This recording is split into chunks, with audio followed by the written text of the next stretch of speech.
Welcome back to the Alien Spaceship Talk Show podcast. And in case you're just joining us, you're listening to the Alien Spaceship Talk Show podcast with Emmy, Hikins and Trevor. 1918, they passed an act, I think the Representation of the People's Act, which gave some women the right to vote. So it was a big step forward, but you had to be, if you were a woman, you had to be 30 or above, and you had to be a householder, which was probably quite unusual then for women to be a householder, or be married to one. So some women had the vote, but of course it still wasn't achieving what the suffragettes and suffragists wanted. But it took another 10 years, 1928, when they were finally given under the Women's Suffrage Act, something like that, or the Equal Suffrage Act. The government passed that, which gave women over 21 the right to vote, equal suffrage, the same rights as men. So it's only 7 years ago. No, less than that, isn't it? 1928, it's actually 97 years ago where women finally got the right to vote. And interestingly, I think the right to vote down to 18 was in the early 1970s. I don't remember that one. I didn't look that one up, but it's only that recently gone. I mean, that's 50 years ago, I guess, that women and men over 18 can vote as well. So ultimately, their protests were successful. It took over 28, 30 years to achieve this, with all sorts of protests and militancy in the process. So to me, it begs the question, which I will put to you.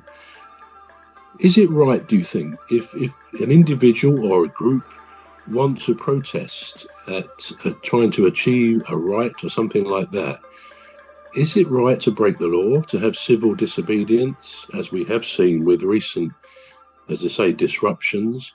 Or should it always be constitutionally correct and within the law? What do you think? There's one thing that I've come to realize today, that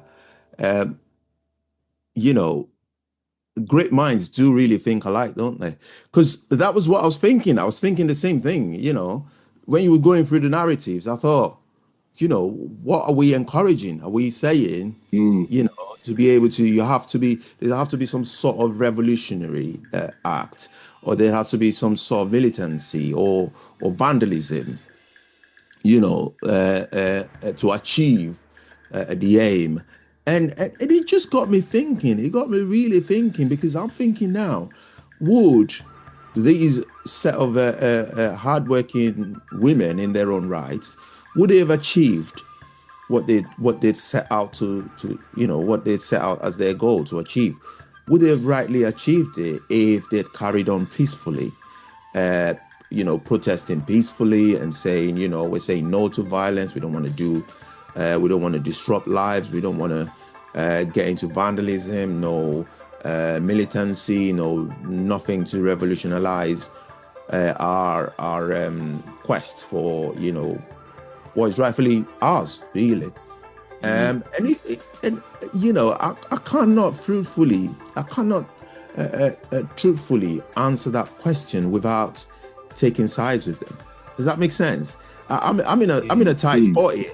I'm in a tight spot. I'm in a really tight spot, because I'm thinking, hang on a minute, they did all this and look what they achieved. It just reminds me of another group which we still think they are a bit of a nuisance, let me put it that way, nowadays, and it's the Greenpeace.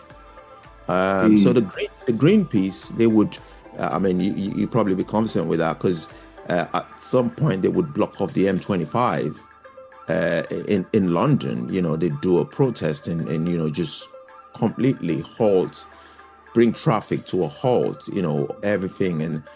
And I think it was estimated, was it 2016, that, it cost the economy millions of pounds in losses. And there was another case where they actually did it on a Russian ship or something, and they actually boarded a Russian ship, and most of them were actually arrested and incarcerated in Russia, and the government had to intervene to, you know, get their release.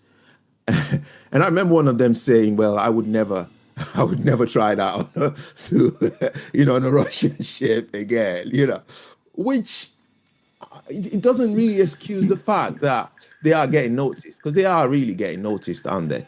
And whatever happens, even in countries where there are very strict laws, where the laws are not, and I'm talking about human rights laws, where the human rights laws are not so relaxed, like America and Britain and Australia and all these other Western part of the world. And I'm talking about places like Russia, probably Saudi Arabia, or, you know, the Middle East, where they're a bit more stricter.